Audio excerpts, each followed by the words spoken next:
नमस्कार दोस्तों, YouTube पर मेरे चैनल में आपका स्वागत है। आज हम एक ऐसे विषय पर बात करने वाले हैं जिसके बारे में हम सब सोचते हैं, जिससे हम सब डरते हैं, लेकिन जिसके बारे में हम बात करने से कतराते हैं। जी हाँ, मैं बात कर रहा हूं मृत्यु की। मौत। आखिर मौत है क्या? क्या मौत के बाद भी कोई जिंदगी है? क्या होता है जब हम मर जाते हैं? हमारा ये जो डर है, ये जो जिज्ञासा है, ये हजारों सालों से चली आ रही है। इन्हीं सवालों का जवाब ढूंढने की एक कोशिश है किताब यमसूत्र, जिसे वेदांत दास ने लिखा है। ये किताब कोई कोरी कल्पना नहीं है, बल्कि ये हमारे प्राचीन ग्रंथों, हमारे वेदों, पुराणों और खास तौर पर कठोपनिषद में छिपे ज्ञान को एक सरल कहानी के रूप में हमारे सामने रखती है। तो आज मैं आपको किसी किताब का बस छोटा सा समरी नहीं दूंगा। नहीं, आज हम इस किताब के पन्नों में गहरे उतरेंगे। हम यमराज के उन सूत्रों को, उन रहस्यों को बहुत विस्तार से, बहुत डिटेल में समझेंगे। आपने 10,000 शब्दों की बात की है, तो चलिए मैं कोशिश करूंगा कि इस किताब का कोई भी जरूरी हिस्सा आपसे न छूटे। हम इसे एक लंबी बातचीत की तरह देखेंगे। तो आराम से बैठ जाइए, क्योंकि ये यात्रा थोड़ी लंबी लेकिन बहुत दिलचस्प होने वाली है।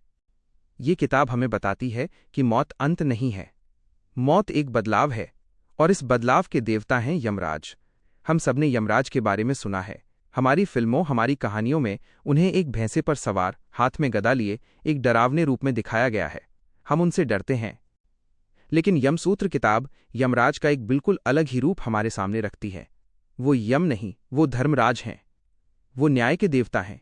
वो कोई जल्लाद नहीं हैं जो बस आपकी जान लेने आए हैं। वो एक शिक्षक हैं, एक ऐसे गुरु जो आपको जीवन का सबसे बड़ा सत्य बताने आए हैं। वो सिर्फ लेते नहीं हैं, वो देते भी हैं।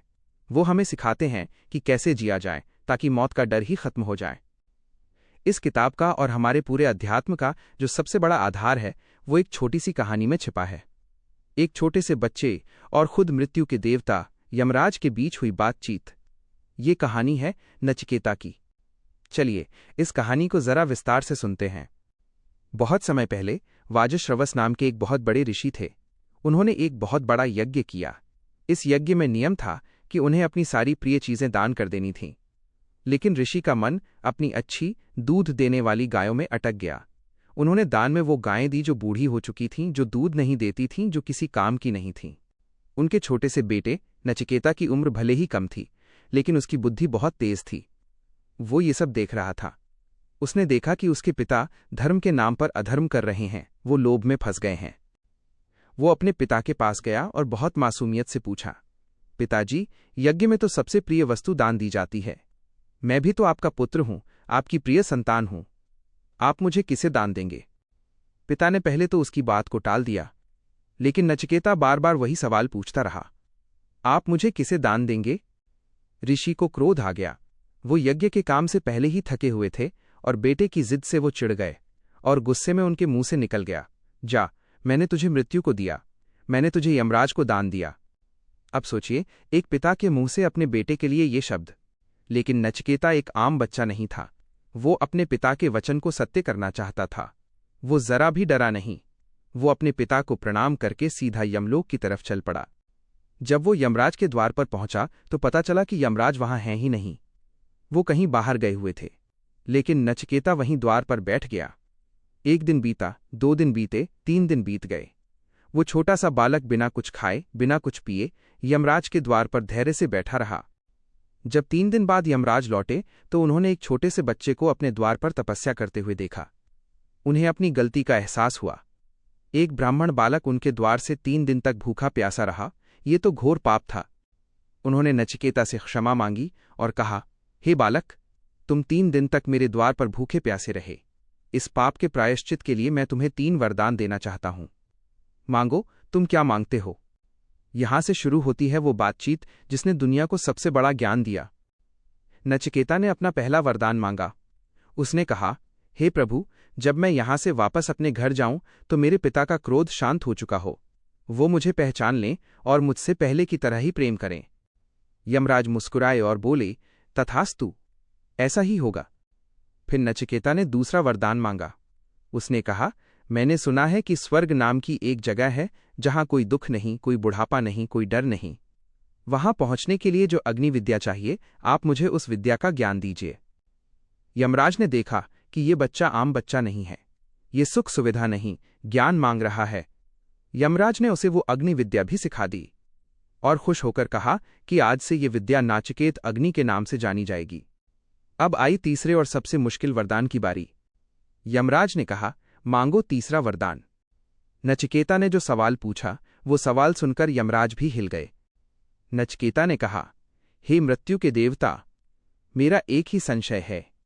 कुछ लोग कहते हैं कि मृत्यु के बाद जीवन है, ये आत्मा रहती है।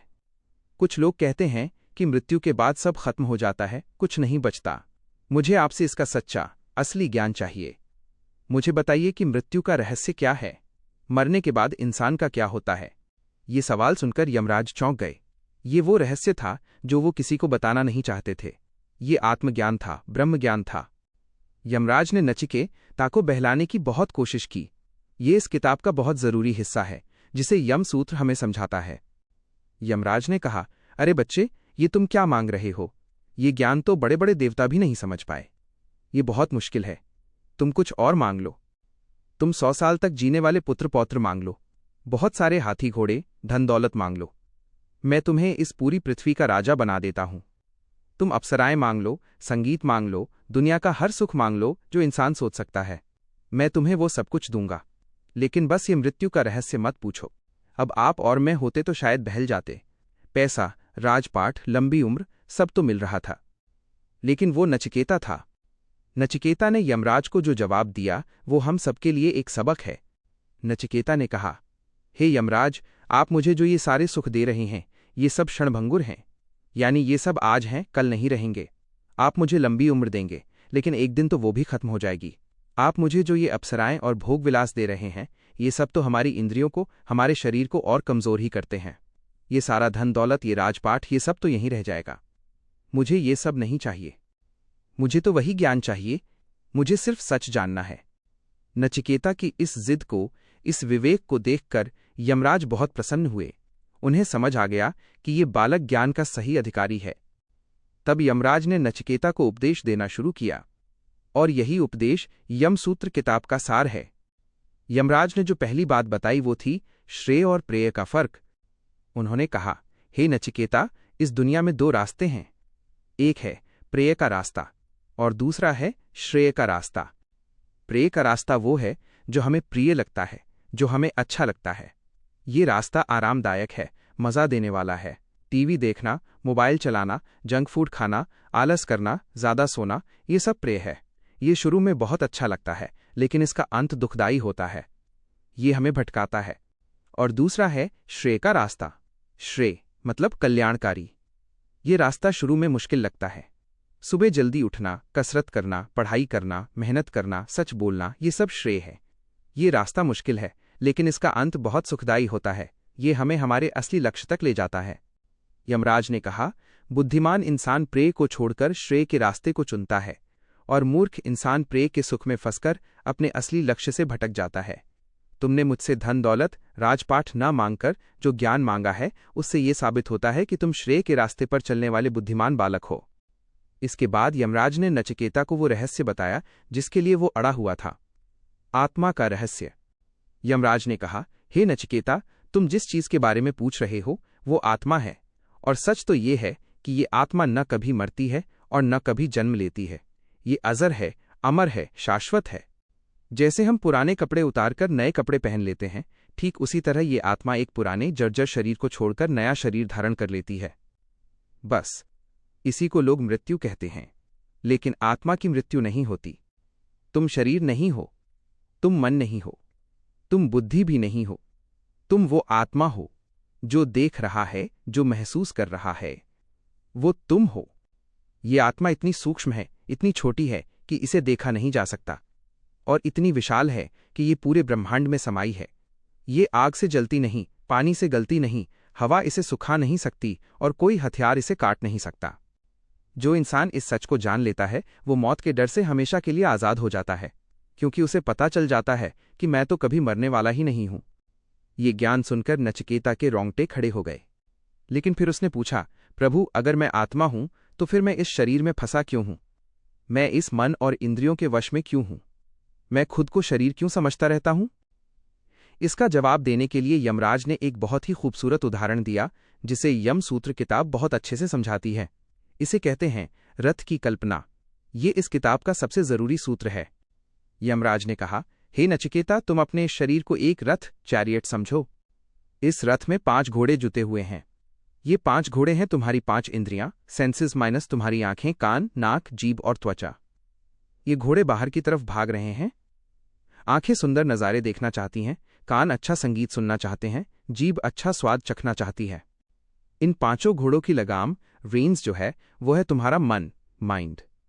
इस लगाम को पकड़कर जो बैठा है, यानी जो सारथी ड्राइवर है, वो है तुम्हारी बुद्धि, इंटेलेक्ट। और इस रथ के अंदर जो मालिक बैठा है, जो रथी है, वो है तुम्हारी आत्मा, सोल। अब देखो, ज्यादातर लोगों के साथ क्या होता है, उनके ये जो इंद्रियों के घोड़े हैं, ये बेलगाम हो जाते हैं। वो अपनी मर्जी से भागते हैं। आंखें कहती हैं टीवी देखो, जीभ कहती है पिज़्ज़ा खाओ, कान कहते हैं गॉसिप सुनो। घोड़े भाग रहे हैं। उनकी जो मन रूपी लगाम है, वो बहुत ढीली है। वो घोड़ों को काबू में नहीं कर पा रही। मन खुद ही कमजोर है। और जो बुद्धि रूपी सारथी है, वो या तो सोया हुआ है, या उसे सही गलत का ज्ञान ही नहीं है। उसे पता ही नहीं कि रथ को ले कहाँ जाना है। ऐसे में क्या होता है, ये बेलगाम घोड़े रथ को और रथ के मालिक यानी आत्मा को गलत रास्तों पर, गड्ढों में, कांटों में भटकाते रहते हैं। वो इंसान दुख पाता है, परेशान रहता है और अंत में विनाश को प्राप्त होता है। वो बार बार जन्म मृत्यु के इस चक्कर में फंसा रहता है। लेकिन दूसरी तरफ एक बुद्धिमान इंसान क्या करता है, वो अपनी बुद्धि रूपी सारथी को जगाकर रखता है। वो उसे ज्ञान देता है, श्रेय और प्रेय का फर्क समझाता है। ये मजबूत बुद्धि मन रूपी लगाम को कस के पकड़ती है, और ये मजबूत मन इंद्रियों रूपी घोड़ों को काबू में रखता है। वो घोड़ों को भटकने नहीं देता, वो उन्हें सिर्फ सही रास्ते पर यानी श्रेय के मार्ग पर चलने देता है। ऐसा रथ जिसका सारथी जागा हुआ हो, लगाम कसी हुई हो और घोड़े काबू में हो, वो रथ अपने मालिक यानी आत्मा को उसके सही लक्ष्य तक यानी मोक्ष तक, परम ज्ञान तक पहुंचा देता है। वो इंसान जीवन मरण के इस चक्कर से आजाद हो जाता है। ये है वो पूरा यम सूत्र जिसे हमें अपने जीवन में उतारना है। किताब हमें सिर्फ ज्ञान देकर नहीं छोड़ती, वो हमें बताती है कि ये सब होगा कैसे, इसका रास्ता क्या है। रास्ता है कर्म का। यम सूत्र हमें यमलोक की पूरी कार्यप्रणाली समझाती है। यमराज सिर्फ मृत्यु के देवता नहीं हैं, वो धर्मराज हैं। वो कर्म के देवता हैं। किताब बताती है कि यमराज के दरबार में एक बहुत बड़ी अकाउंट बुक है, एक लेजर है। इसके रखवाले हैं चित्रगुप्त। वो हमारे हर एक कर्म को, हर एक सोच को भी नोट कर रहे हैं। आप क्या करते हैं, क्या बोलते हैं, क्या सोचते हैं, सब कुछ लिखा जा रहा है। जब मृत्यु होती है तो ये आत्मा, जिसे हम सूक्ष्म शरीर कहते हैं, वो इस दुनिया से यमलोक की यात्रा पर निकलती है। वहां यमराज के सामने उसे खड़ा किया जाता है। चित्रगुप्त उसका सारा बही खाता खोलकर सामने रख देते हैं। यहां कोई वकील नहीं होता, कोई रिश्वत नहीं चलती, कोई झूठ नहीं चलता। आपकी पूरी जिंदगी की फिल्म आपकी आंखों के सामने चला दी जाती है। आपने कब, कहां, किसके साथ क्या अच्छा किया, क्या बुरा किया, सब कुछ। और यमराज यानी धर्मराज एक जज की तरह नहीं, बल्कि एक निष्पक्ष कंप्यूटर की तरह आपके कर्मों का टोटल हिसाब करते हैं। यहां किताब स्वर्ग और नर्क के कॉन्सेप्ट को भी बहुत अच्छे से समझाती है। स्वर्ग और नर्क कोई परमानेंट जगह नहीं है जैसे हम फिल्मों में देखते हैं। ऐसा नहीं है कि आप हमेशा के लिए स्वर्ग में रहेंगे या हमेशा के लिए नर्क में। ये सिर्फ आपके कर्मों का फल भोगने की जगहें हैं। ये अस्थायी हैं, टेम्पोररी हैं। अगर आपने बहुत अच्छे कर्म किए हैं, बहुत पुण्य किया है, तो आपको स्वर्ग में भेज दिया जाता है।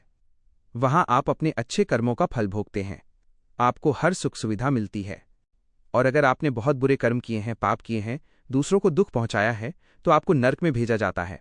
वहां आपको अपने बुरे कर्मों की सजा मिलती है, आपको कष्ट दिया जाता है ताकि आप सुधर सकें।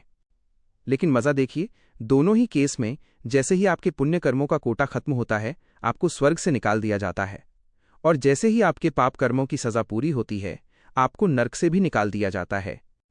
और फिर क्या होता है? फिर होता है पुनर्जन्म। आपको वापस इस पृथ्वी पर भेज दिया जाता है। एक नया शरीर, एक नया जीवन, एक नया परिवार। आपके बचे हुए कर्मों के हिसाब से आपको अगला जन्म मिलता है। अगर कर्म अच्छे हैं तो अच्छे घर में, अच्छी योनि में जन्म मिलता है। अगर कर्म बुरे हैं तो कष्ट भोगने के लिए बुरी योनियों में भी जन्म मिल सकता है। और ये चक्कर, ये जन्म मृत्यु का साइकिल, ये संसार का पहिया चलता रहता है, चलता रहता है, चलता रहता है, तब तक जब तक कि हमें नचिकेता वाला ज्ञान नहीं हो जाता। जब तक हम ये नहीं समझ जाते कि मैं ये शरीर नहीं हूं, मैं आत्मा हूं। जब तक हम अपने रथ को काबू में करना नहीं सीख जाते। जब तक हम प्रेय को छोड़कर श्रेय के रास्ते पर चलना शुरू नहीं कर देते। जब तक हम कर्म के बंधन से ऊपर उठकर ज्ञान और भक्ति के मार्ग पर नहीं चल पड़ते। जिस दिन वो हो जाता है, उस दिन ये आत्मा इस जन्म मरण के चक्कर से आज़ाद हो जाती है। उसे न स्वर्ग जाना पड़ता है, न नर्क। वो अपने असली घर यानी परमात्मा में विलीन हो जाती है। इसी को मोक्ष कहते हैं। तो यमसूत्र किताब का पूरा सार क्या है? इस किताब का सार डरना नहीं, जागना है। ये किताब हमें मौत से डराती नहीं है, ये हमें मौत के डर से आज़ाद करती है। ये हमें बताती है कि आपका ये जीवन, ये जो सांसें चल रही हैं, ये बहुत कीमती हैं। ये आपको ऐसे ही नहीं मिली हैं। ये आपको एक मौका मिला है अपने रथ को काबू में करने का, श्रेय का मार्ग चुनने का और अच्छे कर्म करके इस साइकिल से बाहर निकलने का। अगर आप अपनी जिंदगी सिर्फ प्रेय के पीछे भागने में, यानी पैसा, गाड़ी, बंगला, मौज मस्ती करने में ही गवा देंगे, तो आप अपने रथ के घोड़ों को बेलगाम छोड़ रहे हैं। यमराज के दूत, जिन्हें यमदूत कहते हैं, वो आपको अंत में वैसे ही घसीट कर ले जाएंगे जैसे एक जानवर को ले जाया जाता है। लेकिन अगर आप अपनी जिंदगी श्रेय के मार्ग पर चलते हुए, यानी अपनी जिम्मेदारी निभाते हुए, दूसरों की मदद करते हुए, ज्ञान प्राप्त करते हुए और खुद को आत्मा समझते हुए जिएंगे, तो अंत में मृत्यु के समय आपको लेने यमदूत नहीं आएंगे। आपको लेने के लिए देवदूत आएंगे, या शायद खुद यमराज एक गुरु के रूप में आपका स्वागत करने के लिए खड़े होंगे। तब मौत एक सजा नहीं लगेगी, तब मौत एक डर नहीं लगेगी, तब मौत एक दोस्त लगेगी, एक यात्रा का अगला पड़ाव लगेगी, एक थके हुए शरीर का आराम लगेगी। यमसूत्र हमें यही सिखाती है कि मृत्यु का रहस्य जानना है तो पहले जीवन का रहस्य जानना होगा। कैसे जिएं? हर पल ये याद रखें कि मैं शरीर नहीं, आत्मा हूं। हर पल अपने रथ पर ध्यान दें। क्या मेरे घोड़े, इंद्रियां काबू में हैं? क्या मेरी लगाम, मन मजबूत है? क्या मेरा सारथी, बुद्धि जागा हुआ है? हर पल श्रेय और प्रेय में से श्रेय को चुनें। जो सही है वो करें, ना कि वो जो सिर्फ अच्छा लगता है। हर पल अच्छे कर्म करें, क्योंकि चित्रगुप्त सब लिख रहे हैं। और सबसे जरूरी, किसी भी चीज से डरे नहीं, खास तौर पर मौत से तो बिल्कुल नहीं, क्योंकि आपकी यानी आत्मा की मृत्यु कभी हो ही नहीं सकती। तो दोस्तों, ये थी किताब यमसूत्र की एक बहुत ही गहरी और विस्तृत समरी। ये सिर्फ एक किताब नहीं है, ये एक जीने की कला है। ये वो ज्ञान है जो खुद मृत्यु के देवता ने हमें दिया है। उम्मीद है इस लंबी बातचीत ने आपके मन से मौत के डर को थोड़ा कम किया होगा और आपको जिंदगी को एक नए नजरिए से देखने की प्रेरणा दी होगी। अगर आप इस विषय पर और जानना चाहते हैं तो मैं कहूंगा कि कठोपनिषद या श्रीमद् भगवद गीता जरूर पढ़ें, या फिर यमसूत्र किताब को ही एक बार खुद पढ़ें। ये वीडियो देखने के लिए आपका बहुत बहुत धन्यवाद। अगली बार फिर मिलेंगे एक और गहरे विषय के साथ। तब तक जागते रहिए, श्रेय का मार्ग चुनते रहिए और बिना डरे जीते रहिए। नमस्कार।